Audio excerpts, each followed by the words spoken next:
여러분 안녕하십니까? 누리 PD입니다. 미국 워싱턴 조야에서요 이재명을 바라보는 시각이 있습니다. 이미 이제 보도도 되고 그랬는데요. 친중 하드코어다. 친중 하드코어다. 하드코어가 뭐겠습니까? 완강하면서도 핵심적이다 이런 인물이죠. 그야말로 완전 친중으로 이렇게 보고 있습니다. 이런 사람이 대통령 되는 걸 그냥 미국이 방치할까 벌써 그런 생각은 옛날부터 저도 여러 번 방송했고요. 있었거든요. 근데 지금 대선은 진행 중에 있고 미국은 그냥 가만히 있는가? 큰 것 안 오나? 뭐 이런 여러 가지 어떤 의문이 있습니다. 그런데 미국에서 어떤 일이 지금 일어나고 있는 것 같습니다.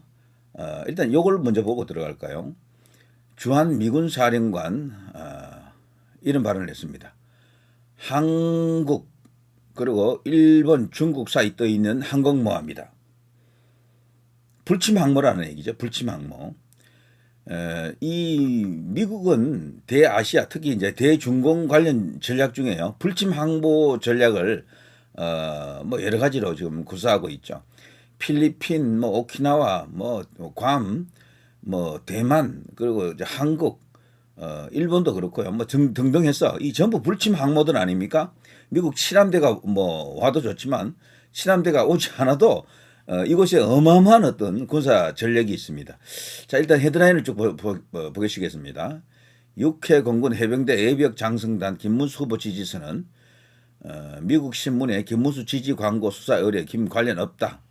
대장 53명 포함 육해공 해병대 예비역 장성단 800여 명 김문수 후보 지지서는 뭐 등등 이런 뉴스가 쭉 나오고 있죠. 근데 실질적으로 더 중요한 뉴스는 이거죠. 미국 사령관 한국은 중국 앞에 항모다. 주한미군 동북아에서도 역할을 해야 된다. 이거를요 주한미군 사령관이 이 민감한 시기에 이걸 언급했습니다. 이 민감한 시기에 주한미군의 지속 주둔 필요성을 강조했고요. 특히나 이제 미국은 새로운 어떤 군함을 지금 많이 건조하려고 하는데 미국 내에서 그걸 할 수가 없어요.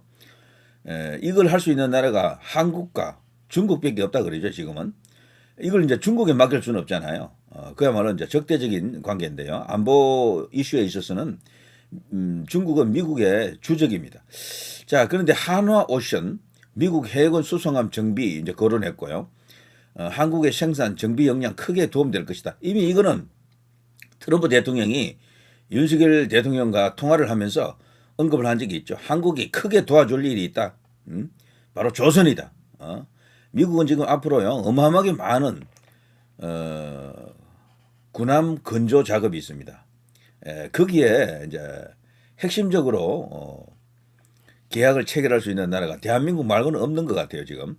그래서 지금 향후 우리 조선업에도 큰 호황이 일 것이다 이제 이렇게 보는 거죠. 제이비어 브랜선 주한미군 사령관입니다. 지난달 9일 미국 워싱턴 DC에서 열린 미국 하원 군사위원회 청문회에서 발언하고 있다 이제 이런 뉴스가 나오죠. 그런데 놀랍게도요 이 관련 뉴스가 우리 메이저 미디어 큰 언론사들이 이제 보도를 하지 않고 있었는데 드디어 조선일보가 이제 보도했습니다. 한국은 중국 앞에 항모다. 주한미군 동북아에서도 역할을 해야 된다. 브런슨 사령관 지상군 계속 주둔 필요하다. 이런 소식을 전하고 있습니다. 굉장히 고무적인 이야기다. 이런 생각이 들죠. 이 이제 미국의 입장이 이번에 드러났다라고 보거든요. 이것은 달리 말하면 미국 국방부가 미국 뭐 군 자체가 말이죠. 군사 안보적 이유로 대한민국의 이번 대선에 간접적인 어떤 입장을 표명했다. 이렇게도 볼 수가 있습니다. 이거 굉장히 놀라운 뉴스입니다. 지금 현재 일제히 이제 우리 이제 조선일보 기사도 나왔습니다만 우리 언론이 이제 이걸 소개하고 있네요. 이번 대선에 이게 이제 미치는 영향, 저는 분명히 있을 것으로 보는데요. 관련된 뉴스가 지금 많이 나와 있는 만큼 좀 볼 필요가 있겠습니다.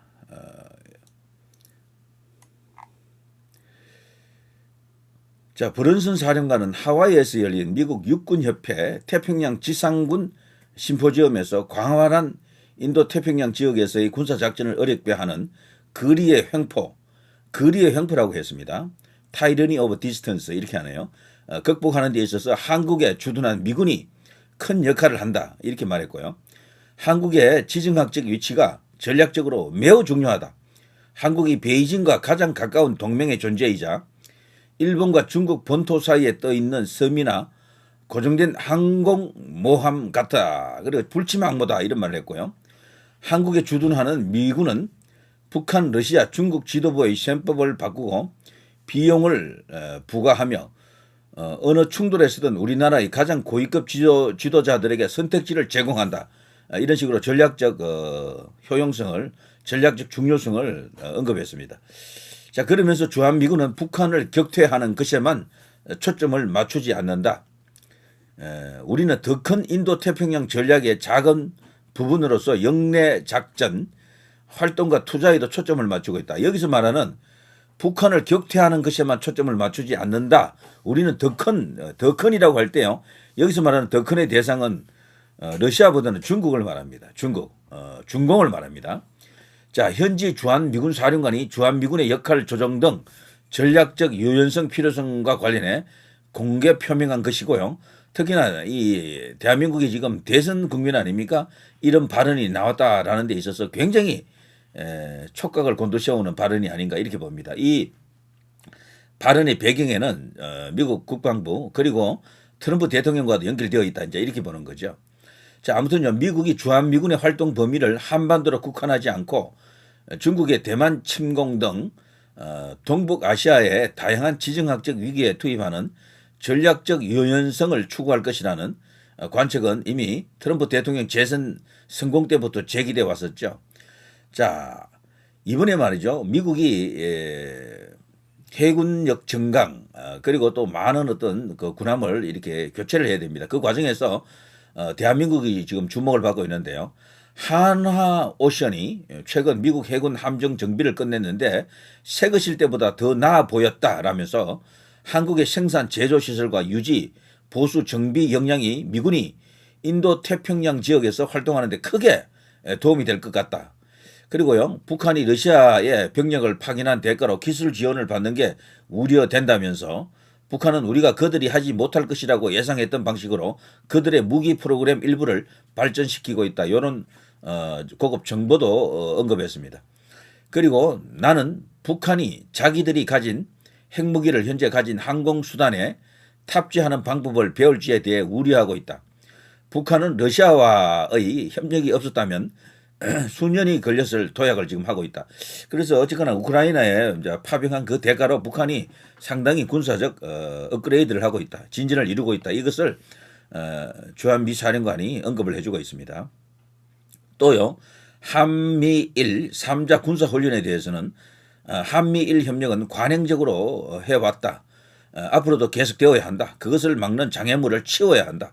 그래서요, 친중 세력들이 도발할지도 모를 어떤 군사적 어떤 브레이커, 군사적 도발에 대해서 언제든지 맞설 준비가 되어 있다.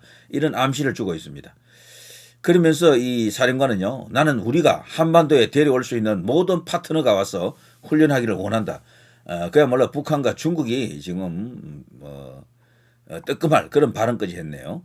자, 이거는요, 대선 국면에서 이재명에게 분명히 악재가 됩니다.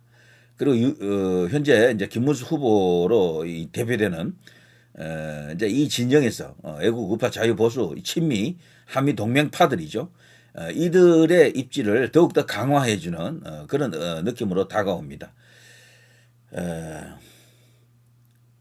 자, 한국이 중국 앞에 항모, 불침 항모라는 발언은요, 현실 제대로 설명한 발언이고 이것은 명백하게 이재명을 저격한 것으로 볼 수가 있습니다. 이재명은 누가 보더라도 친중 하드코어 아닙니까? 오산 군산 공군기지는 중국 정치 경제 산업의 중심지인 북경 상해 천진에 가장 가까운 미국 공군기지들이죠. 한국은 방위 분담금을 미국에 줄 게 아니라 오히려 기지 사용료를 미국으로부터 받아야 한다. 이런 어떤 주장도 있습니다만 트럼프 행정부에서 그거를 뭐 용인할 가능성은 없겠죠. 자, 그래서 말이죠. 미국은 절대로 오산 군산 공군기지를 포기 못한다라는 그런 주장이 있습니다만 아무튼 대한민국의 지정학적 위치, 베이징과 가장 가깝다는 게 중요하겠죠. 자, 아무튼 이런 이야기들이 지금 일제히 좀 쏟아지고 있는데 저는 굉장한 뉴스가 아닌가 싶습니다. 자, 김문수 후보에게 지금 일이 풀리고 있다라고 생각이 듭니다. 여기 한겨레도 이렇게 신문에 이제 기사가 나왔죠. 주한 미군 사령관 한국, 일본과 중국 사이 떠 있는 항공모함이다. 이런 기사가 나와 있고요. 자, 이런 것도 있고, 자, 얼마 전에는 말이죠. 미디어 워치가 제일 먼저 보도를 했던 걸로 알고 있는데요. 이재명의 불법 대북 송금 건이 있었죠. 이것을 고발한 게 이제 재미교포 제임스 신 목사 이분인데요.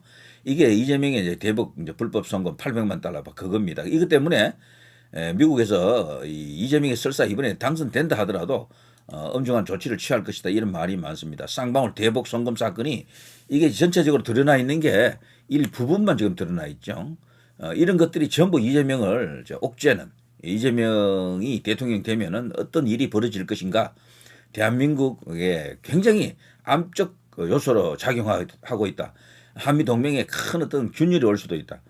미국과 중국 이 사이에서 등거리 외교를 어느 정도 하는 것은 인정이 되지만 아예 중국으로 달려가는 친중이 완전히 어떤 주된 흐름으로 간다 그러면 미국으로서도 절대로 용인할 수 없겠죠. 그래서 선제적 조치로서 미국이 이번에 주한미군 사령관을 통해서 한국의 지정학적 위치 그리고 친중 세력들에게 경고한 것이 아닌가 이런 어떤 분석이 있습니다.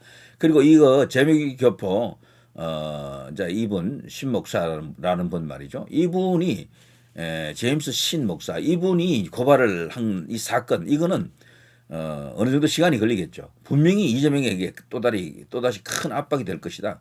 이재명은 이번에 당선 못 되면 뭐 그걸로 국내에서 그냥 사법 리스크로 인해서 그냥 감옥으로 가는 것으로 정리될 것이고 설사 당선된다 하더라도 그 후가 결코 순탄치 않다는 것을 예고하고 있습니다. 자, 아무튼 이번 대선을 앞두고 미국에서 어떠한 입장이다, 어떠한 생각을 갖고 있다. 이재명을 바라보는 시각 그리고 김문수 후보를 바라보는 시각이 다르다. 미국의 선택이 간접적이지만 알려졌다 이런 생각이 됩니다. 이번에 주한미군 사령관의 저 발언은요. 국방부라든가 트럼프 대통령을 염두에 둔 발언입니다. 그들과 한 궤를 같이 할 수 있다. 한 궤로 묶인다. 이렇게 본다 그러면요. 이 이슈를 김문수 후보 캠프에서는 적절히 활용을 해야 될 것 같습니다. 큰 언론사에서 이제 보도를 했기 때문에 이제 모든 대부분의 언론사가 이걸 또 보도할 겁니다. 그렇게 되면 이 이슈가 주는 파괴력, 이재명은 친중 하드코어다라는 것을 쎄쎄라는 것을 계속해서 언급을 해줘야 되겠죠. 본인 스스로는 쎄쎄라고 하는 게 뭐 어때요라고 지금도 떠들고 있어요. 그러나 여기에 대해서 미국이 정면으로 받아쳤다 이런 생각이 드네요. 자, 누리 PD 김준희였습니다.